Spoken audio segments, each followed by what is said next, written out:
In 1947, Andy Dufresne, a banker, is convicted of murdering his wife and her lover, a golf professional. He is sent to the notoriously harsh Shawshank prison to serve 2 consecutive life sentences, since the state of Maine has no death penalty. Andy keeps claiming his innocence, but his cold and calculating demeanor leads everyone to believe he did it. Ellis Redding, also known as Red, was a contraband smuggler serving a life sentence. Red is being interviewed for parole after having spent 20 years at Shawshank for murder.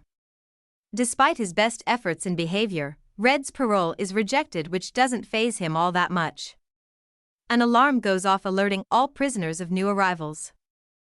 Red and his friends bet on whichever new fish will have a nervous breakdown during his first night in prison.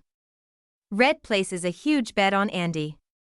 During the first night, an overweight newly arrived inmate, nicknamed Fat Ass, breaks down and cries hysterically, allowing Haywood to win the bet. However, the celebration is short-lived when the chief guard, Byron Hadley, savagely beats up the fat man for not keeping quiet when he is asked to. Meanwhile, Andy remains steadfast and composed. The next morning, the inmates learn that Fat Ass died in the infirmary because the prison doctor had already left for the night. Andy inquires about the man's name only to get put down by Haywood. Though other prisoners consider Andy a really cold fish, Red sees something in Andy and likes him from the start.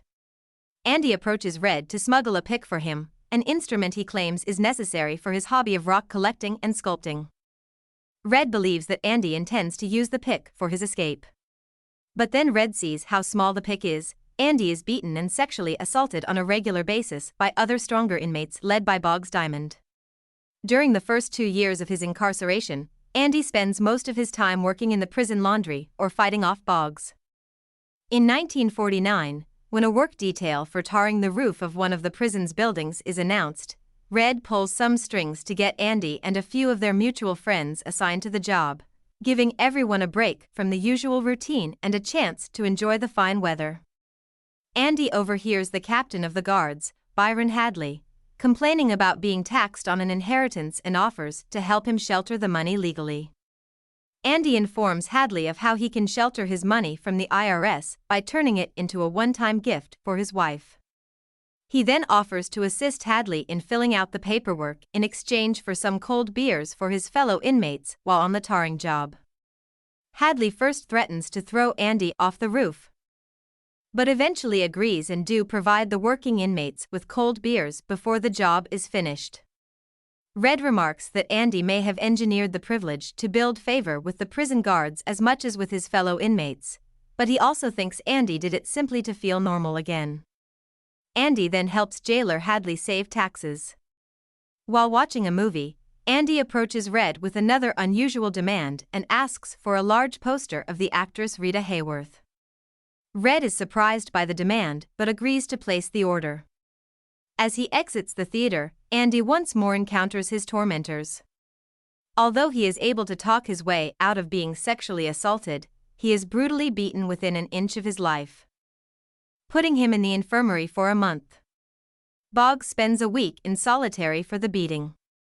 When he comes out, he finds Hadley and his men waiting in his cell. They beat him so badly that he's left unable to walk or eat solid food for the rest of his life and is transferred to a prison hospital upstate. The sisters move on and never bother Andy again. When Andy gets out of the infirmary, he finds a bunch of rocks for him to sculpt and a giant poster of Rita Hayworth in his cell, presents from Red and his friends.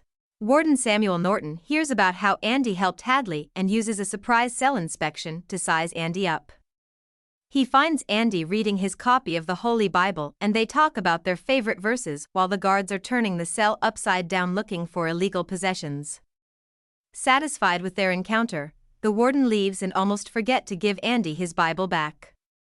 He then encourages Andy to keep reading the Bible, saying salvation lays within. Warden Samuel Norton assigns Andy to the prison's decrepit library, ostensibly to assist elderly inmate Brooks Hatlin, but in reality, to leverage Andy's financial expertise for managing the finances of the warden and other prison staff. Andy also starts writing weekly letters to the state legislature, requesting funding to improve the library. His financial support practice is so appreciated that even guards from other prisons, when they visit for inter-prison baseball matches, seek Andy's financial expertise. Andy's client expands greatly and eventually includes Warden Norton himself. Not long after, Brooks suddenly snaps and threatens to kill Haywood in order to avoid being paroled. Andy is able to talk him down. Brooks is paroled in 1954 after serving 50 years, but cannot adjust to the outside world. Brooks goes to live in a halfway house. He is also given a job at a supermarket which he hates, finding it impossible to adjust to life outside the prison. He eventually commits suicide, leaving the message Brooks was here carved on a wooden beam. After years of Andy's ceaseless letters, Andy receives $200 from the state for the library, along with a collection of old books and phonograph records. The legislature sends a library donation that includes a recording of the marriage of Figaro. Andy plays an excerpt over the public address system, experiencing a moment of personal freedom before he is punished with solitary confinement. After his release from solitary, Andy explains to a dismissive Red that hope is what gets him through his sentence. Though the state Senate thinks this will be enough to get Andy to halt his letter-writing campaign, he is undaunted and redoubles his efforts. Not long after, Red has a new parole hearing and realizes he's been in prison for 30 years now.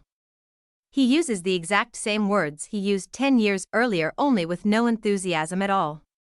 His parole is rejected again. Andy gives him an harmonica to commemorate his 30 years, which Red replies by offering Andy a giant poster of Marilyn Monroe to commemorate his 10 years. About 4 years after the Mozart incident, the state Senate finally comes to the conclusion that they won't get rid of Andy with just another check. So they allow him a budget of $500 a year to expand the library, knocking down a few walls to unused rooms and renovating the space as he'd planned with his incessant letter campaign. Andy uses the funds wisely and makes deals with book clubs and charities to create the best prison library in the state and names it after Brooks. With the enlarged library and more materials, Andy begins to mentor inmates who want to receive their high school diplomas so they can get decent jobs once they're out. Warden Norton profits on Andy's knowledge of bookkeeping and devises a scheme whereby he put prison inmates to work in public projects which he won by outbidding other contractors. Andy launders money for the warden using a fake identity, Randall Stevens. Randall Stevens officially has a birth certificate, social security number, and driver's license. Should anyone ever investigate about the scheme, they will chase a man who only exists on paper. Andy shares the details with Red, noting that he had to go to prison to learn how to be a crook. In 1965, Tommy comes to Shawshank, a young inmate convicted of burglary. When Tommy explains that he's been going in and out of prison ever since he was 13 years old, Andy suggests that Tommy should consider another line of work besides theft because he seems to be not so good at it. The suggestion really gets to Tommy, who is also a father to a young child, and he asks Andy to help him work on earning his high school equivalency diploma. Though Tommy is a good student, he is still frustrated when he takes the exam itself, crumpling it up and tossing it in the trash. Andy retrieves it and sends it in any way. Red tells Tommy about Andy's case. Tommy is visibly upset at hearing Andy's story and tells Andy and Red that he had a cellmate in another prison who boasted about killing a man who was a professional golfer at the country club he worked at, along with his lover. The woman's husband, a banker, had gone to prison for those murders. When Andy informs Norton, the warden refuses to act. Although Andy promises to keep the money laundering a secret, the warden becomes furious and orders him to solitary for a month. The inmates discuss the sentence, mentioning it is the longest time in solitary that they've ever heard of. They also realize that Andy may truly be innocent after all and has spent almost 20 years in prison for a crime he didn't commit. Tommy receives a letter from the Board of Education announcing that he has passed the exam and now owns a high school diploma. A guard passed the news to Andy in his solitary cell, which makes him smile a little. One night, Tommy is escorted outside at night to have a private meeting with the warden. Warden Norton asks him if the story he told Andy is true and if he would be willing to testify on Andy's behalf. Tommy enthusiastically agrees. The warden smiles at him before nodding to Hadley to shoot him dead. When the warden visits Andy in solitary, he tells him that Tommy tried to escape and that Hadley had no choice but to shoot him. He Pacific Coast. Andy doesn't buy that story and tells Norton that everything stops and that he's not going to work for him anymore. The warden threatens Andy to shut down the library, burn all the books, and move Andy to a much different cell in a much different part of the prison with the most hardened criminals should he stop working for him. He then leaves and orders Andy to another month in solitary to think about things. A disheveled Andy is released from solitary confinement after 2 months. Andy tells Red if he's ever freed or escapes, he'd like to go to Zihuatanejo, a beach town on the Pacific coast of Mexico. He also tells Red how he got engaged. He and his future wife went up to a farm in Buxton, Maine, to a large oak tree at the end of a stone wall. He tells Red that, if he should ever be paroled, he should look for that field and that oak tree. Red worries that Andy is suicidal, especially after learning that he asked a fellow inmate for a rope. The next day Andy escapes. At the next day's roll call, the guards find Andy's cell empty. An irate Norton throws a rock at the poster hanging on the cell wall, revealing a tunnel. Andy has used the pick to dig tiny amounts of dirt each to create the tunnel over 20 years. The previous night, Andy escaped through the tunnel and prison sewage pipe, taking with him Norton's suit, shoes, and the ledger containing evidence of the money laundering and corruption at Shawshank. Andy walks into the Maine National Bank in Portland, where he had put Warden Norton's money. Using his assumed identity as Randall Stevens, and with all the necessary documentation, he walked out with a cashier's check. He continues his visitations to nearly a dozen other local banks, ending up with some $370,000. He also exposes Norton before disappearing. Hadley is arrested. Norton commits suicide. At Red's next parole hearing in 1967, he talks to the parole board about how rehabilitated was a made-up word, and how he regretted his actions of the past. His parole is granted this time, but struggles to adapt to life outside prison and fears that he never will. Remembering his promise to Andy, he follows Andy's instructions, hitchhiking to Buxton and arriving at the stone wall Andy described. Just like Andy said, there was a large black stone.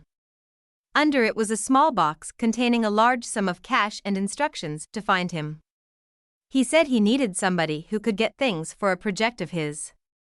Red violates parole and leaves the halfway house, unconcerned since no one would really do an extensive manhunt for an old crook like him. He takes a bus to Fort Hancock, where he crosses into Mexico. The two friends are finally reunited on the beach of Zihuatanejo.